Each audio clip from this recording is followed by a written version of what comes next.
So we are gathered here to welcome this hot novelist, Alex Vidal Porto, hot in many ways. But I was talking about his book, SergioY, but he's hot in other ways too. Translated from the Portuguese by Alex Ladd.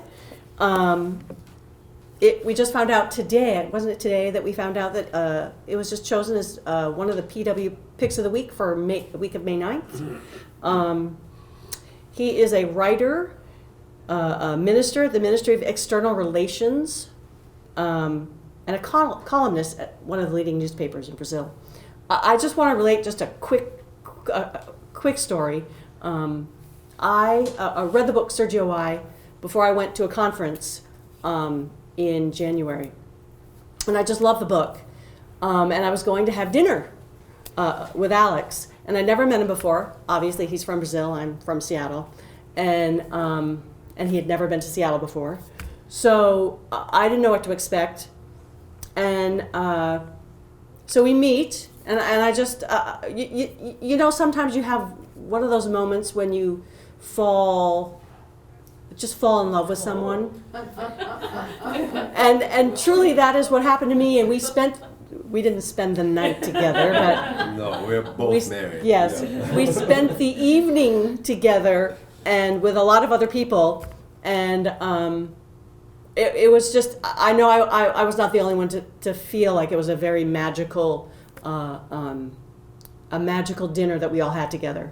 In fact, we had to wait over an hour to get a table, which is very unusual, highly unusual, because it was reserved.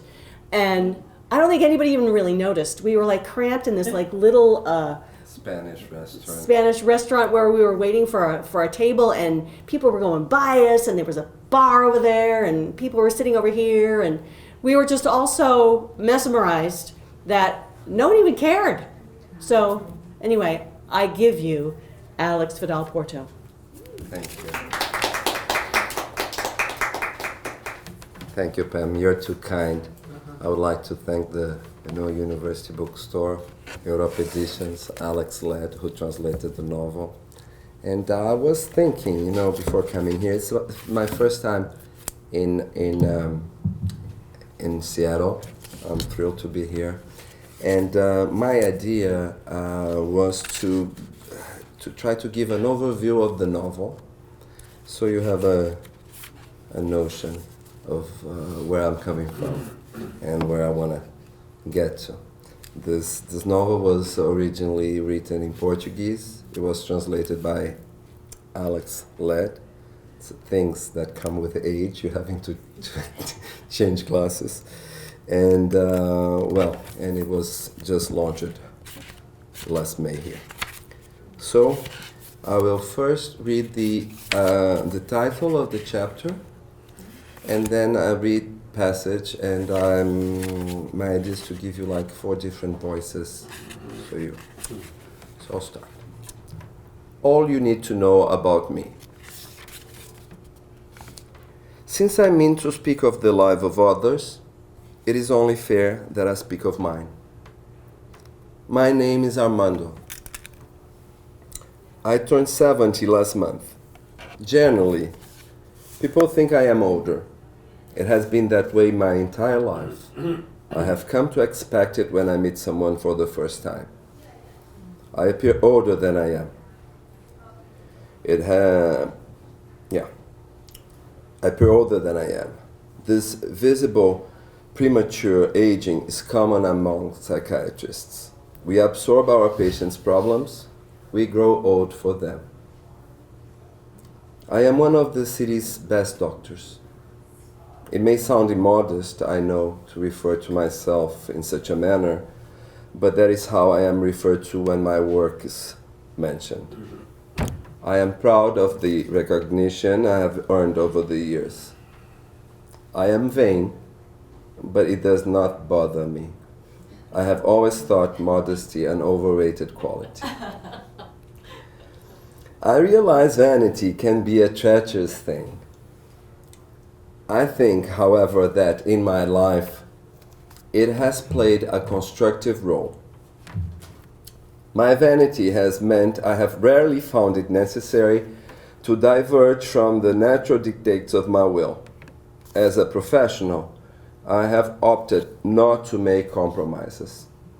I have approached my profession on my terms. Things might not have worked out, but fortunately, they did.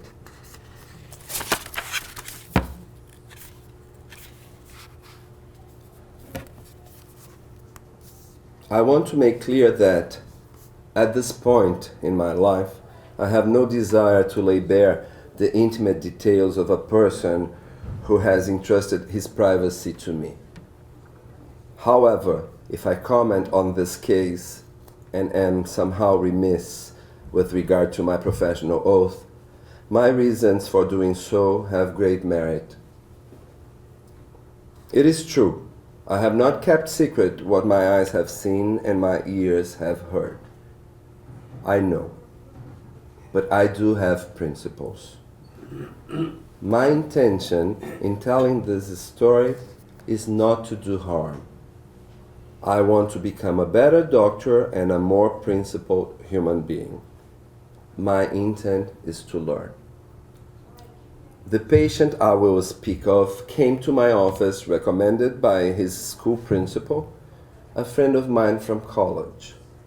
In her email, she said a 17-year-old student, quote, articulate, intelligent, and confused, end of quote, would call.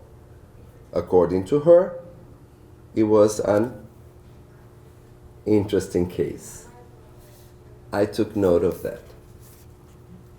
The interesting patient.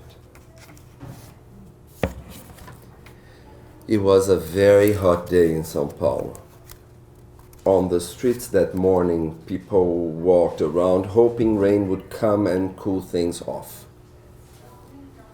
No one imagined, though, that it would grow dark so suddenly or that so much water would fall from the sky. The hour and a half of rain was enough to disturb the entire flow of traffic in the city. My office is on the 20th floor of an office building. From my window, I can see the Marginal Pinheiros highway below. Sitting in my armchair, I could see the dark clouds move in and cover the sky and darken the entire horizon. I turned the lights on at the front desk and walked to the pantry to make some coffee. I returned with my mug, resigned to the fact that the possible new patient would never make it to our first session. He would never make it on time. He would get stuck in traffic. Such was life in São Paulo.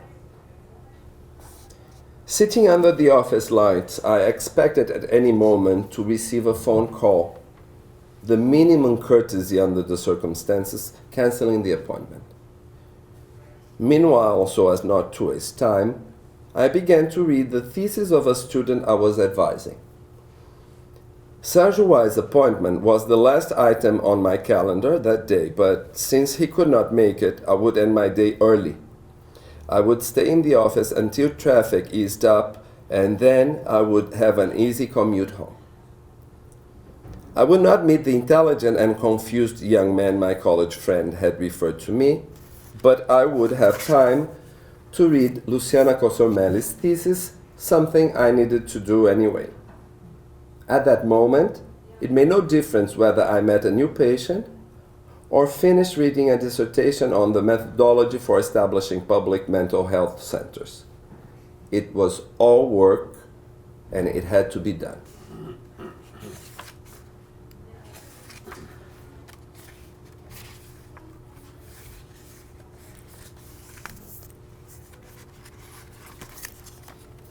The great-grandfather.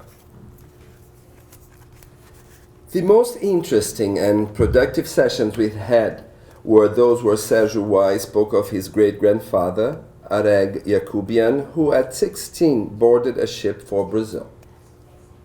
Sergio told me how his great-grandfather had settled in the city of Belém, where a countryman, Hagop Moscovian, had opened a wholesale distribution company 4 years earlier. His ship arrived in Pará in March of 1915 after making stops in Recife and Fortaleza. Areg's first job was as a warehouseman. He prided himself on being fast and keeping tight control over inventory. He helped Hagop as needed. For 20 minutes every night before bed, he would struggle to read the news in the papers in an attempt to teach himself Portuguese. He had a reputation for being frugal and good-natured and living for his work. When Areg arrived in Belém, Hagop set him up in a small room above the store, which Areg slowly appropriated during his first year on the job. The space soon became his bedroom and his dream room, as Sergio was keen to stress, quoting his great-grandfather.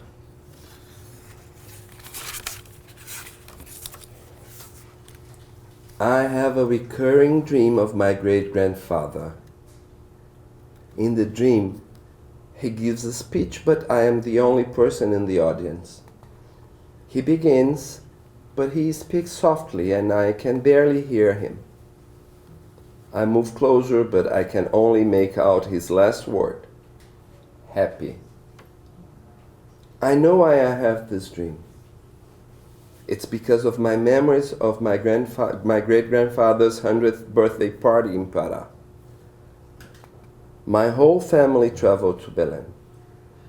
My parents, my uncle Elias, my aunt Valeria, my cousin José, everyone. We all stayed in my grandfather Agopinho's house.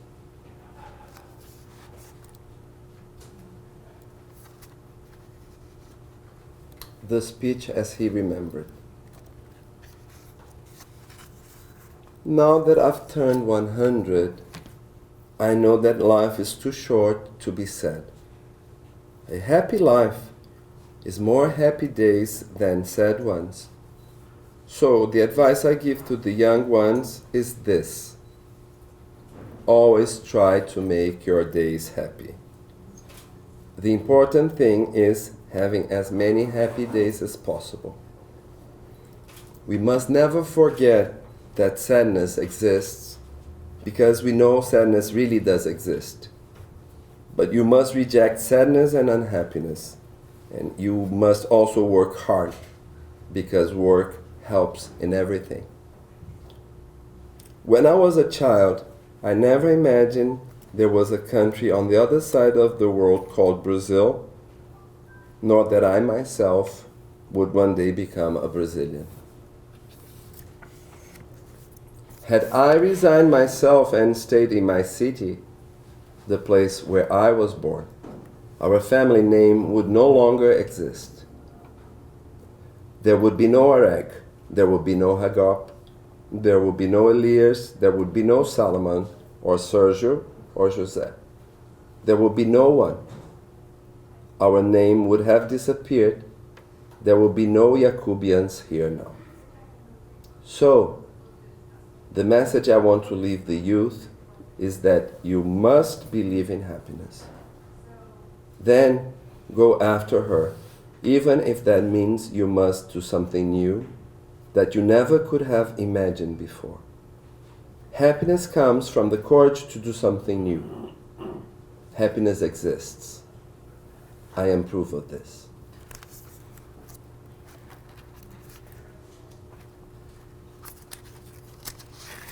You know, the title of this chapter is a too revealing one, so I will just skip this title and go, straight to the passage. So, Sandra would have come out dressed in a chef's uniform, with a chef's coat and a net for her long hair. Atop the net, she would wear a white chef's hat, the kind we see on television.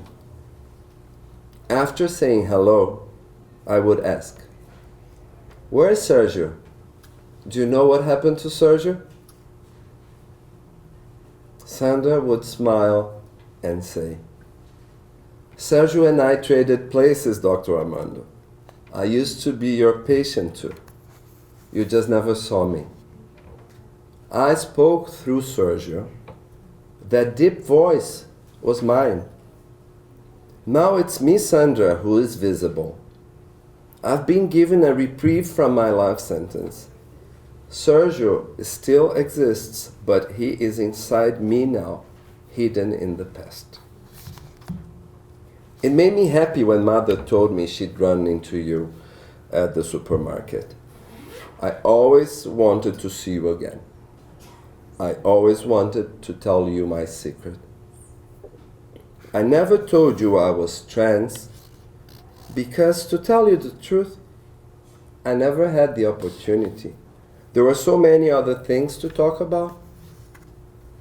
At first, I hoped you would confront me about it, but since you never did, and since I still enjoyed our sessions and learned from them, I continue my treatment with you. I had nothing to lose. Not everything in life is sexual identity, right? Then,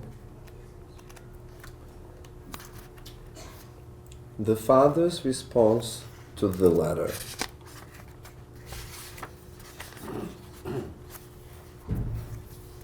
He was a normal boy. He was in therapy with you, but he was normal. You met him. He told us he wanted to see a therapist because he was having trouble deciding what to do with his life. What were we to do? We said yes. Anyway, therapy is relatively common nowadays, but I confess a warning signal went off inside me. After Christmas, when he talked to me and his mother and told us he wanted to live in New York, and he said live, not visit, hang out, none of that. He said live. It was a big surprise. I had a suspicion that something might not be going well, but none of us understood the reason he decided to live in New York. A few days later, he told us he wasn't who we thought he was. It was hard to hear from my only son that he was a woman. That he wanted to go to New York because there he could live as a woman, have a sex change operation, change his name, be who he thought he was. It wasn't easy to hear. I was shocked by what he was telling us, but I was even more shocked by the calm and poised manner with which he communicated his decision to us. The proposal he made to us was that we would let him live in New York for 2 years to do the sexual reassignment treatment with a doctor named Kutz. To me, it all sounded crazy. But I thought maybe it was just a phase. We all went to New York, Teresa, Sergio, and I, to talk to Dr. Kutz, who told us about our son being transgender. It took me a long time to understand the nature of what Sergio felt, but I never turned my back on him. I gave him all the support I could. I was sorry for him and for myself. I would never have grandchildren. He would never take over the family business. It was awful when I saw him dressed as a woman for the first time. I wanted to rip his clothes off and find my son underneath those clothes, those painted nails, but I did nothing. Nothing. I just avoided eye contact.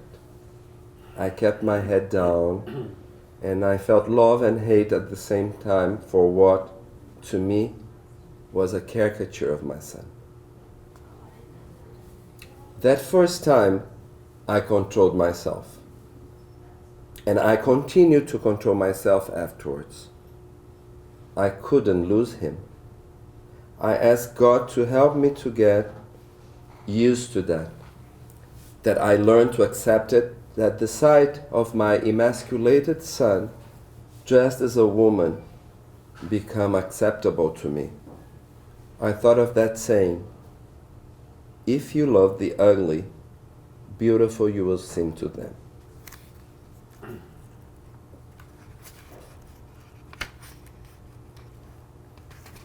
If I had seen you, I would have been proud.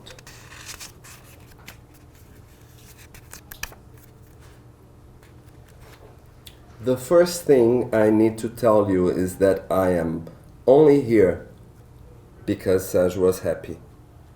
Otherwise, I don't think I would have made it. Knowing he was happy when he died really consoles me. I don't know what I would have done otherwise. I know you are a doctor and you've seen many complicated cases, but my two sons, let's face it, had especially difficult lives. In my darkest moments, I confess I wished for their deaths, but I didn't care how it happened. One was born without a skull, and the other one with the wrong sex. That's all I produced. That's my contribution to the world. A shallow person might not understand, but I learned to be proud of my children. I generate the same fetuses all over again. Roberto was an angel. He was in this world for 8 days and left nothing, absolutely nothing negative behind him. A pure soul without a blemish. I wanted to be with him from the moment he was born. I knew he would die in a matter of days. That's what the doctor said. It's hard not to love a son madly when you know he's going to die in a matter of days. My only concern was for my sick son. My agony didn't last long. Roberto left us and never looked back. He left more emotions behind than memories, and I did the best I could. I was given an anencephalic baby, but I gave an angel back.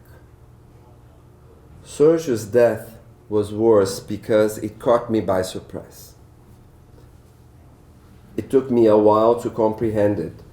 I couldn't accept that after struggling so hard to be happy, precisely when he was beginning to thrive, he should die in such a stupid, senseless way.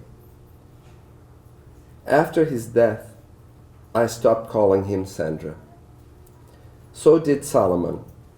For us, Sandra was Sergio. The child I gave birth to was named Sergio. While he was alive, however, we referred to him as Sandra because he asked us to, and Dr. Kutz recommended we did. When I heard of his transsexuality, my first thought was that I'd failed. I was a woman who gave birth to imperfect things, incomplete things. My womb was not fruitful, it was malformed, subhuman, I thought. I didn't want any of this. I wish it had all been a dream. But we don't get to do what we want, do we? What could I have done? There are a lot of things we do for love. I carried Sergio, Sandra, whatever, inside my body. I never gave up on my son because I couldn't stop loving him. It was worth it. After he moved to New York, everything changed for the better. There was the sex change operation, which wasn't easy, but Sandra became an admirable person. I know he's my son, and I'm biased when I say this, but what she achieved as a person and was achieving professionally was very special. I think that in some shape or form, this was a result of all the love his father and I gave him. I will never forget one spring day when we walked across Central Park to the west side. We walked side by side, breathing in the spring air. It was shortly after her operation. Out of nowhere, she said, "Mom, I never thought I'd be this happy." Thank you.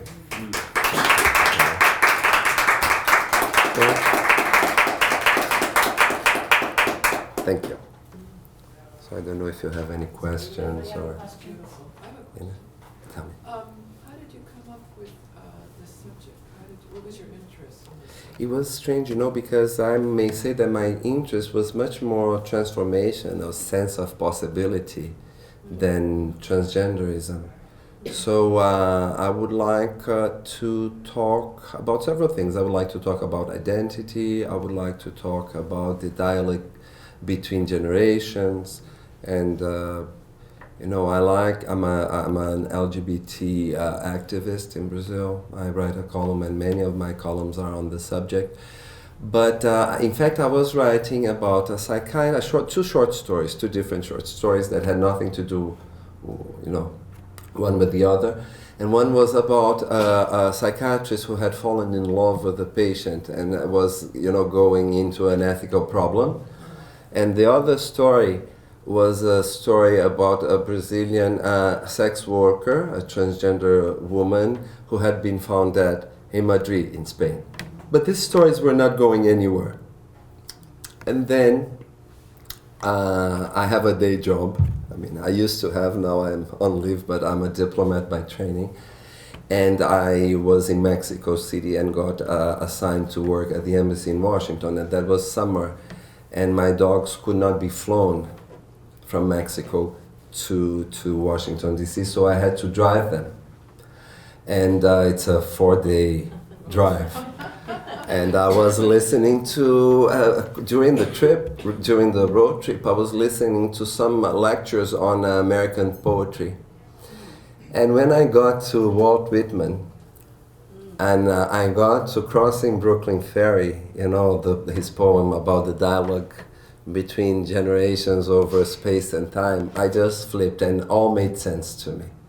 I don't know if you're familiar with the poem, but the poem basically is that Walt Whitman lived in Brooklyn and worked in Manhattan, and every morning he would take the ferry to go to work, and he would just get totally raptured by the elements and the seagulls and the sun and all the human landscape around him. And in this poem he writes, you who will do this, make the same crossing years from now, and 100 years from now, and will feel and experiment the same, emotions I'm experimenting now. This is for you. I'm writing for you. And 70 years later, the Portuguese poet Fernando Pessoa wrote a poem in response to Crossing Brooklyn Ferry, and the poem is named Salutation to Walt Whitman in English, where he says, Walt, I'm one of those who made the crossing and felt the same like you. So in the same way that Sergio's great-grandfather, had to leave Armenia in order to survive, had to make this crossing, and in others before him had to do this, had to fend for their happiness. I would like to tell this story, that he would get inspired by the previous generations and would inspire generations to come. And so that's more or less how the story, and I wanted, story transformation, and I thought that the most radical transformation, but I would like to show it at a perfectly possible, and it's funny that some reviewers have been noting exactly that my treatment of my transgender character is totally, matter-of-factly, as I want it to be. And I think this is a political approach I take to it, because I just think that, mankind comprises transgender people, and they should just blend into the landscape, into our human landscape. So that's basically, I don't know if I answered your question. That's... So in this case, he blended so well that the physician, maybe somewhat arrogant, didn't see it. So that plays also on your concept there, or not? Yes, I wanted him to be. I mean, the first Yeah, when I start talking, yeah. exactly, when I start talking about Armando, the narrator, I borrow some words from E.M. Forster that for our vanity is such that we hold our own characters immutable, and we are slow to acknowledge that they have changed, even for the better. And I wanted him to be to come to terms with his fallibility, you know, with this human quality of being fallible, and because he was a doctor, he was idolized.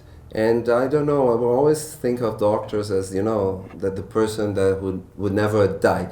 When I was a kid, I was thinking, you know, but if a doctor can cure people, he will never die, you know, because he can cure himself, he can cure his family. And I just wanted him to confront his fallibility and say, you know, it's okay to be wrong, it's okay to be wrong, basically, not to be, you know, on the top of the game always. Sometimes you lose, sometimes you just lose track of things, and that's life. That makes life more of what it is, you know, this adventure. Yeah, I'd like to hear more about your book tour. You said you've been in Washington, D.C. I used to live there when I was a young adult. I was curious as to where in D.C. you gave your presentation, how large was the audience, and in some of the other cities you've been in. See, I started this in Boston, April 18th, on a seminar at the University of Massachusetts. And right after I went to Penn Road Voices Festival in New York, where I had 2 events. I did the Literary Quest with some other authors, and I also was on a panel called The Fictional Author, together with Abdel Attaya and Salim Haddad, Moroccan and Kuwaiti writers who have novels being published this month in the US as well. Then Washington, D.C., I was lucky enough to have my opening, because it was the first, you know, signing and reading after the book was actually in bookstores. It was at Kramer Books. Oh, good. And I lived in Washington for 6 years. And so, I mean, I have lots of friends there, and I'm glad to say we got sold out there. Yesterday, this was the day before yesterday. Yesterday I was in Portland, Oregon, at Powell's. It was very nice too. I had a very good time at the location at Hawthorne's. Now I'm here in Seattle at the University Bookstore, here with Pam, Katie, and her folks. And Monday, today's a Friday, Monday I'll go to LA. I'll be in LA reading at a Skylight bookstore. On Tuesday and Wednesday is San Francisco, and Thursday and Friday it is Chicago Book Expo America. And then you please gather my remains and send them to Brazil. But I still have, next week I have Miami. I will read on the May 18th at Books and Books at Coral Gables. And on May 23rd, I will be finishing this, if I'm still alive and kicking, in New York City at 3 Lives and Company bookstore in the West Village, just across the street from the cafe where Sandra used to go. So it's very symbolic. I'm very happy. It's my first novel in the US, and it's, in fact, I mean, this book has been sold to other countries, but the first foreign edition that I have materialized in hand is the US one. So now I think that next semester I'll have to do something similar to what I'm doing, but in Europe. But I'm all excited. How could I get up to Portuguese? Oh, you can you can get it online, Oh, you but can? yeah, you can get it online. There are other things that I've written. They are on you can find them online either in electronic, digital. This book. This book, Okay. but I may say that the translation is very good. I'm very happy with Alex Ladd and the work he's done. I'm very glad, and I was telling. Pam, today I was very glad to see that the 5 books that Publishers Weekly chose as, the books of the week, the only book in translation was mine. And I think that speaks, well of Alex's work. I'm very glad. I didn't work very closely with him. Of course, that when he had questions, he would ask me, what did you really mean here and there? But, since English is a language that I know enough, as to communicate myself and to make myself clear, but it's not my mother tongue and I don't get all the subtleties and I don't, here and there I get lost. I just decided not to look into the translation until it was read and available, and I don't regret it. I'm very glad that I did that. So, I recommend that you read in Portuguese, but if you want to read in English, it's okay. I very much like the translation. Last week, the Brazilian poet Salgado Maranhão was here. Yes. With his interpreter. Yes. Alexis Levitin. I don't know him. Oh, The interpreter. yeah. Yeah. Yeah. So they were here citing his book, his Yeah. poetry book. It's this thing of having to present a book or having to be to sell a product in a language that is not yours, in a culture that is not your own, makes things more complicated. I was happy enough to have lived in the United States and to be more acquainted with with the local culture and even with the language, but I think that is a limitation that many of my fellow writers have, is that English and Portuguese, as is a wonderful, beautiful, very, very expressive language, and it's the language I chose to write.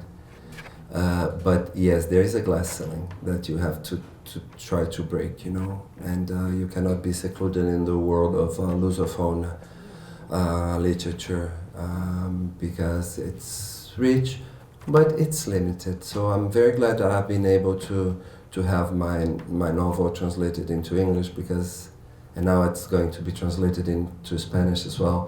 So it's 2 universal languages, and it's good that someone in Vietnam would most likely be able to read my stories. I find this very inspiring to me. So. Is there other of your works can be translated into English in the future? Do you have plans yet, or? See, I think so. I have a short story that has been translated for the Boston Book Festival last year. It's also available online if you look for it. I think that Europe Editions and I are starting a long-term relationship, I hope. And so I think that they're gonna get my backlist, which is just 1 novel. This is my second one, but I'm just finishing my 3rd one. That's already, I've been signed on with my publisher in Brazil, and I'm assuming that Europa will like to have it. I will try to have it published here. It's important for me because since I lived in the United States for some years of my life, and I had some kind of many coming of age experiences here. The country is important to me. I always say, I'm so glad that Sergio got translated into the United States, not because it's the largest market in the world, or nothing to do with that. It's just because much of this story happened because I lived here, and is a consequence of things that I learned here in the United States. So for me, it would be very important that my story and my characters would resonate with the U.S. audience. And it could have been Ethiopia, it could have been Japan, it could have been any other country, but it happened to be here. And so the original title of this novel in Portuguese it would be SergioY Goes to America. But then in the English translation they decided to shorten it. But this America that SergioY goes to is this America, the land of possibility, this idyllic place that has attracted so many people in search of reinvention, of starting anew, of trying to draft a better version of the first draft of life they got. And that's the idea. If you're not happy, go fend for your happiness. Go find it. If you're not happy with who you are, reinvent yourself. And that's very powerful. And I think that's something that has a lot to do with this country. Especially New York, where I lived for a long time. It's the fact that you don't have to resign yourself. If you're not okay, you can be better. It gets better. It can gets better. And I like to write about this sense of existential possibility. That's what that's the message I would like to convey with my novels. So do you think your next novel would be on the theme of transformation in a different way, or do you have... I'm writing the novel already. I know more. It's almost done, in fact. Okay, so This story. Do you want to know a little bit about it? Yeah. See, everything is provisional and everything can change, etc., etc., etc. But the title of the novel now, it's Chlorine, the Chemical Element. Oh. Yeah, and it's a posthumous memories. It's and the guy, my narrator is a guy called George. He died the day before. The time is now 7:50, and the university bookstore will be closing in 10 minutes. We don't have to Begin worry about making your final selection. But it's just for everybody else. Yeah, but I'll end before Okay, that. good. But it's about a man, a successful man, that thinks that he has his life, is in control of his life, of his existence, and he realizes that he's not when his son dies. And and basically he dies, and he's already died, and he's telling the story from the limbo. Nothing has been told to him yet, and he's just waiting in order to see what's gonna happen, and he's kind of organizing his past. So he tells 13 stories about his past, and each one of the stories has a correlation with one of the circles of Dante's Inferno. I never tell that but this is like a blueprint to me. But at the end of all this, big scenes and peccadillos, instead of confronting the devil, Mephistopheles or anything like that, he just comes to terms with his own humanity and fallibility. So basically that's the story by and large. It's more enticing than that in writing, but it's a story about this guy who realizes that he's not who he would like to have been. Very interesting, I think. Yeah. Well, thank you. Wow. So? You'll have to tell me that later. I missed the whole thing. Okay. I'll tell you. What attracts you to this theme of if you're not happy, you can be happy? I think that I'm talking to myself, in a way. Because I've been forced to move. I've been forced to find my own Americas over the years. I think that when you were gay, you already have to do some dislocation, from the expectations people have for your life, for you. And so I said, listen, it's not like that. I have to take 3 steps aside, and that's where I am. That I am not where you thought I was. And I think that maybe that was it. I like the stories of immigration. I like the stories of courage. I like the stories of people not being resigned, of people rebelling, of people taking, the command of their own boats. I really love that. But that resonates with myself. I know. I moved. I was in I lived in Fortaleza, which is the 5th largest city in Brazil. It's kind of, a very conservative environment. And I think that I took the diplomatic career as a kind of I would say, respectable way out. But it was an emergency exit. It was an emergency exit. So from there, it was already a way of reinventing myself. And then inside the diplomatic career, I had to come to terms, this was just a stage. I mean, this is the first step to be who I was. And then in New York is that I came to terms with my homosexuality, with my, elements of my identity that I really would not accept or even would not acknowledge.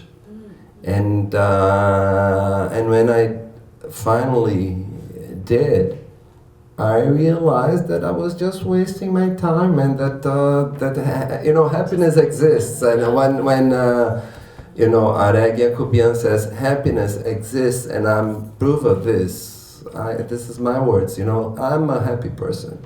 This may sound shallow or anything, but I'm really happy. I decided to be happy. I was a very unhappy child. I was a very sad teenager. But now I'm a happy person, and my husband says something that is very important. It's not his idea. I think that he was just quoting someone, but he says this, you have your life, you have 10% of your life, things are going to be so awful that you have no choice but feeling awful. And, on the other side, you have 10% of your life where things are going to be so great that, your only choice is to be happy and feeling great. But the 80% in between, you more or less can decide on whether you're going to be happy or not. And I decided to be happy. I think life is such a beautiful gift, and that you just have to rejoice. And especially coming from a country when you see so much injustice and random injustice. It's not nothing is really based on merit or anything. So I had a good life, but I could very well not have had a good life. So I have to value that, and I have to reach out. And at PEN's, I said that at PEN World Voices, I said that I have a political approach to my literature, which is that my language is, I try to write very clearly and, very straightforwardly. I don't like Baroque, but my intention is that I want my language to be inclusive. I want that every Brazilian, even if not highly educated, will be able to understand my words without having to read them twice. So this is one thing that has to do with being a Brazilian writer for me right now. You have to, embrace, bring people over, and it's a preoccupation that I have. So, I would like to thank you for being here. It was a pleasure. Thank you so much. Oh, my pleasure.